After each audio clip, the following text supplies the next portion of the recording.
பசியில நாழுதா உடனே பால் கொடுப்பேன். பச்சை தண்ணி நீ குச்சிட்டு பசியோடு நீ படுப்ப.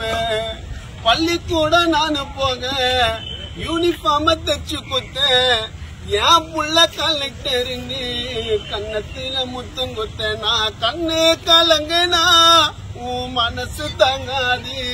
கொஞ்சம் நேரம் காணனா எங்க அம்மா தூங்காது. நான் கண்ணு கலங்குனா உன் மனசு தாங்காது. கொஞ்ச நேரம் காணனா எங்க அம்மா தூங்காது. நான் கெட்ட பொருள் எல்லாம் எனக்கு வாங்கி தருவம்மா. இன்னும் கொஞ்ச நாளில உன்னை பார்க்க வருவம்மா. நான் கெட்ட பொருள் எல்லாம் எனக்கு வாங்கி தருவம்மா. இன்னும் கொஞ்சம் நாளில உன்னை பார்க்க வருவம்மா. ஆராரோ பாடுவனி ஆராரோ என்ன நீ சொல்லுறாங்க யார் யார்.